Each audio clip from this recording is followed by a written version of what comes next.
Hey guys, what is going on? So I wanted to make this video for a while. Here are two Galaxy S20 Ultras. The one on the left is an Exynos, the one on the right is the Snapdragon. There's been a lot of controversy between these two phones, the Exynos and Snapdragon. Alright, they're saying the Exynos version is like way worse, it's unusable, it's lagging, overheating, yada yada yada. While the Snapdragon is this beast of a device, it's so good, oh my god, so good compared to the Exynos, yeah. And yeah, that's true. Snapdragon is better, but that doesn't mean Exynos is bad, per se. Alright, if you compare it to Snapdragon, of course you're gonna be like, oh my god, Exynos is so trash. Most people are gonna be stuck with the Exynos variant, and they still want the best of Samsung. Alright, and they hear all these news on YouTube, and saying like how Exynos is so bad, and then everyone jumps on the Exynos hate wagon. Alright, now there's been a lot of comparisons between Exynos and Snapdragon, so I'm not gonna go that deep into testing. I'm just gonna show you my personal experience, alright? I've used each of these phones for a week. Let's do a quick speed test, shall we? Let's open the Play Store 321. Camera. Calendar. Settings. So both phones are blazing fast. Alright, so where are the performance issues?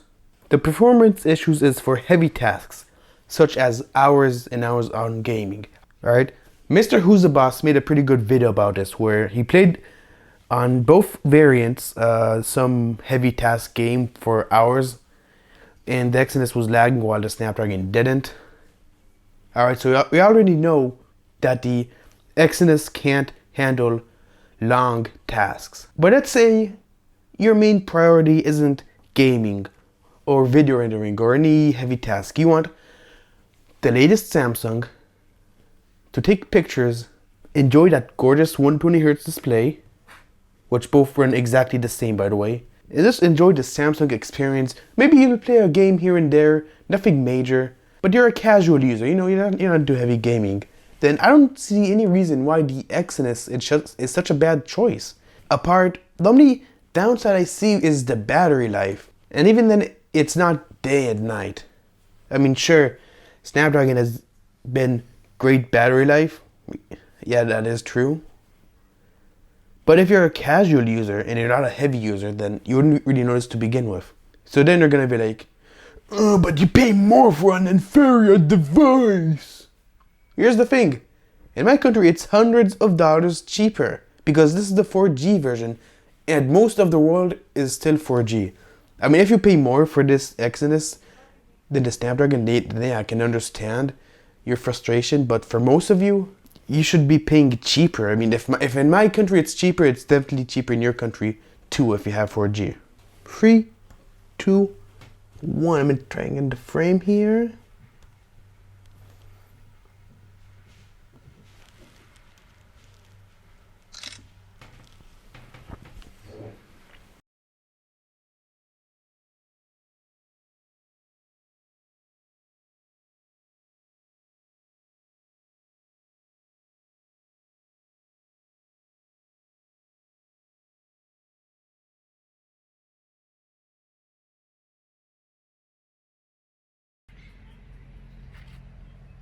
"4K 60 on the S20 Ultra Exynos.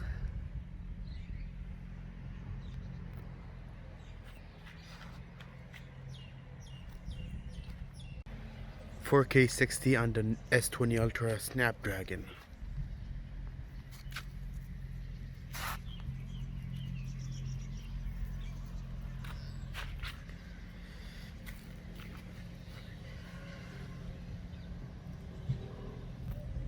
"4K 60 Exynos. 4K 60 Snapdragon.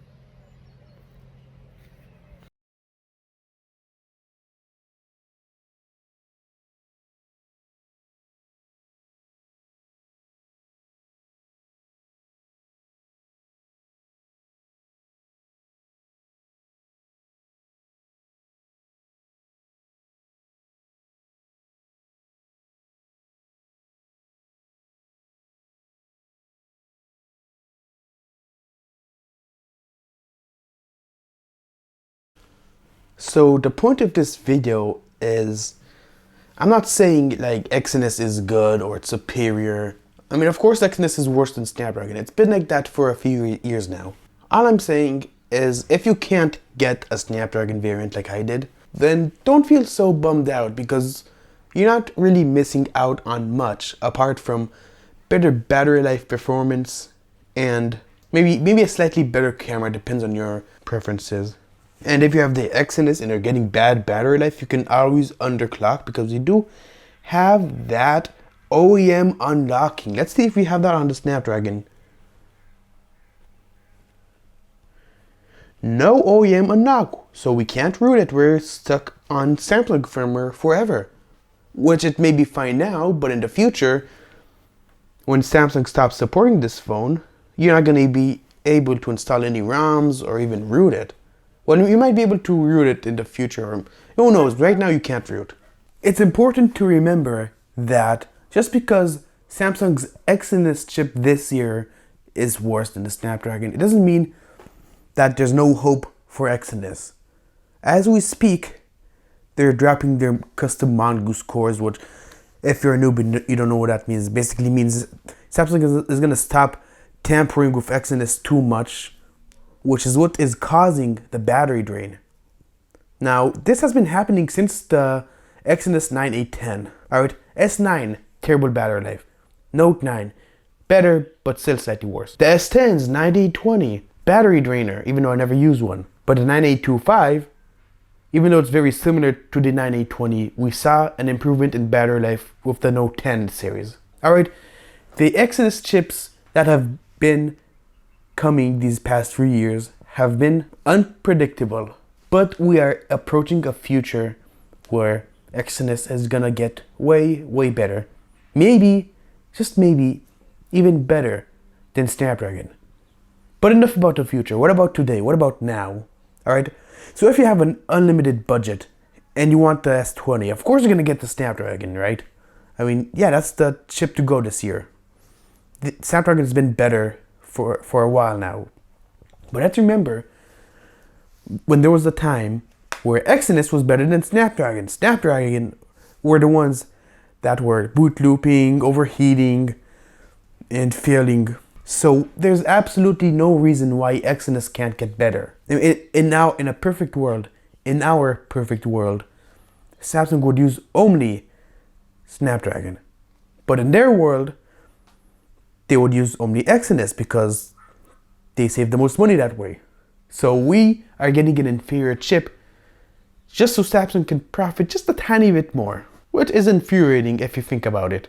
These two phones that I'm holding in my hand, is one really that bad than the other?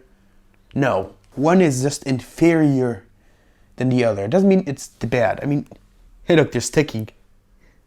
They're sticking. If you're stuck with the Exynos, I don't want you to feel bad or disappointed. Alright, like, even though right now Samsung is kind of making me ashamed to be a fan of their company. And before you call me a fanboy, I buy all phones, alright? I've even owned an iPhone for a certain period of time. I'm not defending Samsung. They kind of screwed up this year. I just want people to know that the Exynos 990 isn't the laggy mess that everyone is making out to be, alright? I've showed that it's quick, it's snappy. It's inferior to Snapdragon, yes. But it's not completely terrible. If you have an Exynos S20, please share your experience with me. Thank you for watching. This video is going to get a lot of hate, that I already know. But feel free to argue with me in the comments, I guess. Just don't get rude or else I'll block you. Alright, peace.